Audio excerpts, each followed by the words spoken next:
High বন্ধুরা, আজ নিয়ে আসলাম উস্তা আলু দিয়ে পোয়া মাছ রান্না। প্রথমে আমরা কতগুলো পেঁয়াজ কুচি কুচি করে কেটে নেব, তারপর উস্তা কেটে নেব কুচি কুচি করে, আলু লম্বা লম্বি করে কেটে নেব।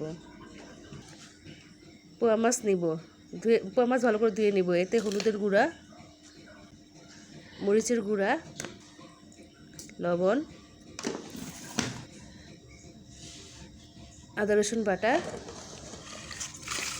দিয়ে মশলাগুলো ভালো মতো মেখে নেব। মশলাগুলো যাতে মাছে ভালো মতো মিশে যায় সেই দিকে খেয়াল রাখবো। প্রথমে একটা কড়াই চুলাতে বসিয়ে তাতে তেল দিয়ে দিব। তেলটা একটু গরম হয়ে আসলে তাতে মাছ ছেড়ে ভেজে নেব।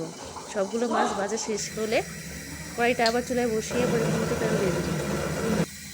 এতে দিয়ে দিব পরিমাণ মতো পেঁয়াজটা একটু ভাজা ভাজা হয়ে আসলে এতে দিয়ে দিব আদা রসুন বাটা, হলুদের গুঁড়া দিয়ে একটু নেড়ে নেব।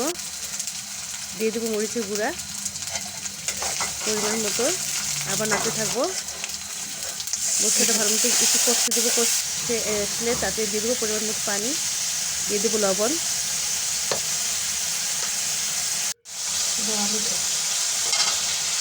ভালো মতো কষা হয়ে গেলে একটু দিয়ে দেবো আলুটা ভালো মতো কষতে দিতে হবে। আলু একটু সিদ্ধ হয়ে আসলে এতে দিয়ে দেবো পরিমাণ মতো পানি দিয়ে আলুটাকে ভালো মতো সিদ্ধ হতে দিতে হবে।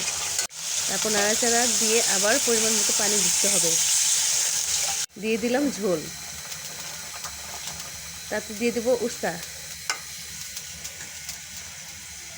তারপর ভাজা মাছগুলো ভালো মতো বিছিয়ে দেব।